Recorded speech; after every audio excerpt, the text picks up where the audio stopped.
Saudara, Anda kembali bersama kami di segmen Sehat di Tengah Pandemi. Segmen ini akan membahas masalah seputar kesehatan yang bisa menjadi referensi Anda jika Anda masih ragu untuk datang ke rumah sakit.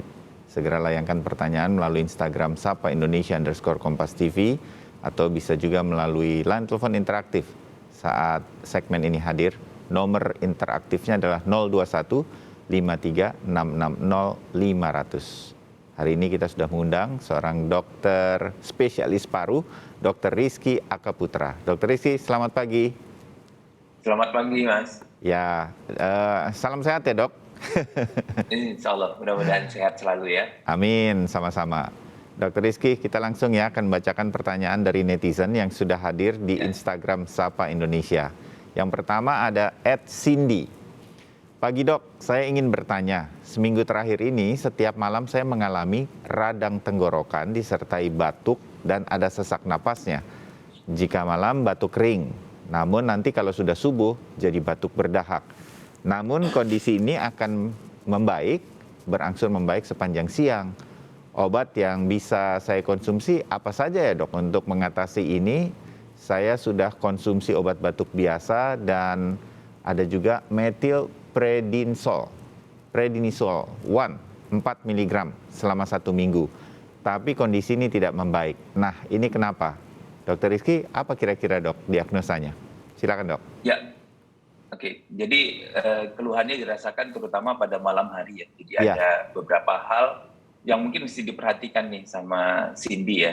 Yang pertama kecukupan minumnya, karena minum yang kurang itu juga dapat menyebabkan tenggorokan terasa kering pada malam hari. Itu yang pertama. Yang kedua, kondisi pada saat tidur jika menggunakan AC atau kipas ya, apakah mulut terbuka atau ada suara mengorok. Nah, ini juga bisa menyebabkan ada peradangan di tenggorokannya. Kemudian yang ketiga, ada alergi atau tidak. Nah, alergi ini kadang-kadang mengakibatkan adanya pilek ya pada saat kita menjelang tidur. Nah, ini mesti diperhatikan di sekitar tempat tidurnya, apakah ada debu atau tungau ya, yang kira-kira dapat merangsang itu tadi. Sehingga hidung yang berlendir tadi cenderung cairannya turun ke belakang, ke bagian tenggorokan. Sehingga ini juga menyebabkan kering.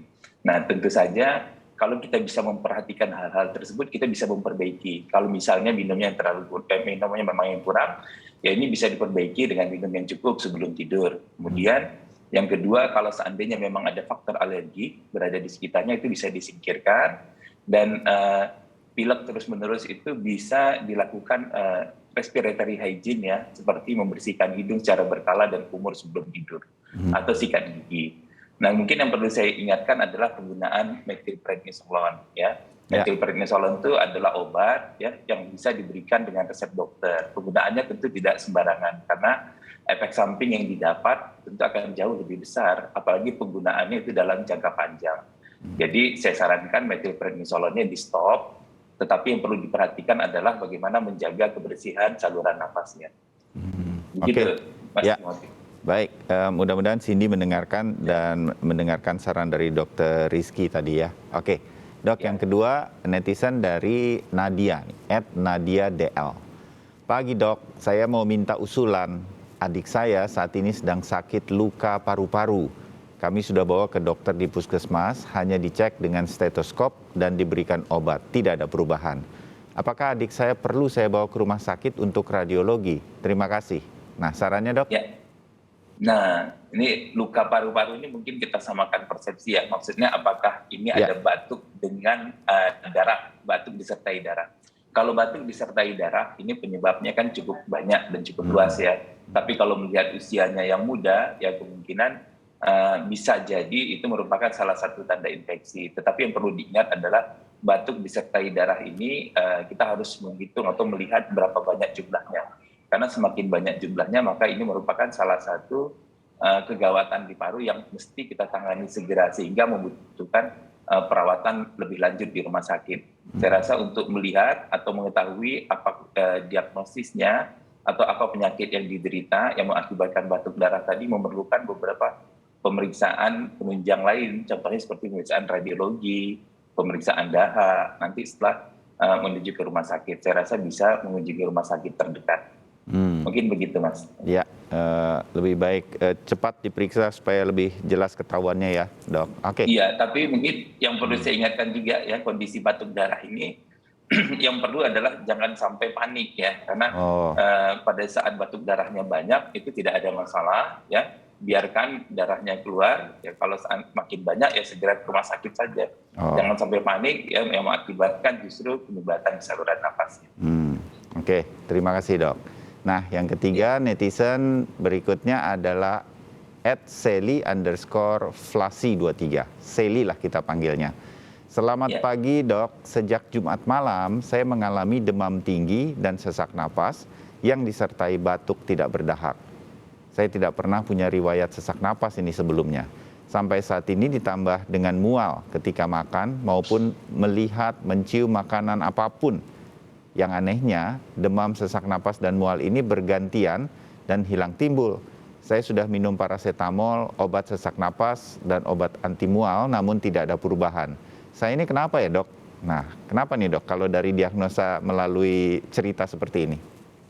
Ya, kalau kita lihat di situ ada keluhan demam tinggi yang terjadi setiap malam disertai dengan beberapa keluhan pernapasan dan saluran cerna ya. Jadi kalau kita melihat di sini kemungkinan besar ada permasalahan infeksi sehingga memunculkan kalau infeksinya di saluran nafas menimbulkan gejala batuk dan sesak tadi.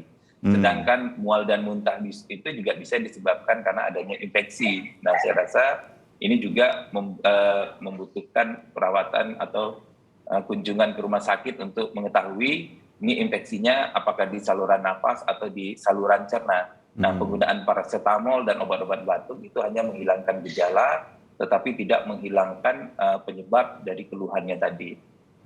Gitu. Oke, baik. Terima kasih. Seli, mudah-mudahan diterima ya saran dari Dr. Rizky untuk ditindaklanjuti nih, biar cepat tertangani. Satu line telepon sekarang sudah masuk dari Pak Hanif di Kabupaten Karimun, Riau. Pak Hanif. Selamat pagi, Mas. Selamat pagi. Silakan. Mau tanya apa dengan Dr. Rizky? Langsung. Dr. Rizky, selamat pagi. Selamat pagi, Pak Hanif.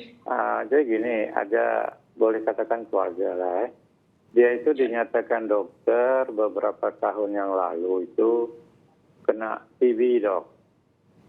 Ya. Dari hasil ronsen, diketahui katanya dari hasil ronsen. Cuma anggota keluarga ini kayaknya degil gitu, nggak mau kontrol. Jadi hanya berobat sekali aja, sudah tuh nggak mau kontrol. Jadi baru-baru ini kan divaksin 2 kali udah, Dok. Iya. Sudah divaksin nampaknya kondisinya udah nggak apa-apa gitu. Apakah dengan kondisi nggak apa-apa ini bisa dikatakan TB-nya udah sembuh, Dok? Ya, oke. Itu divaksin, mungkin vaksin COVID maksudnya ya, Pak ya? Iya, vaksin COVID.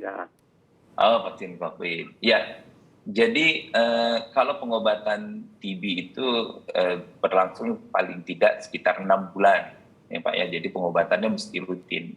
Jadi kalau kondisinya TB, saya rasa segera dituntaskan untuk pengobatannya karena penyakit TB itu bisa diobati dan bisa sembuh setelah diobati, sembuh dengan baik. Nah, kalau seandainya keluarga Bapak ini sudah menjalani pengobatan selama 1 bulan, kemudian dia berhenti, kondisinya sekarang mungkin membaik karena banyak kuman TB yang sudah mati ya setelah pengobatan 1 bulan tersebut.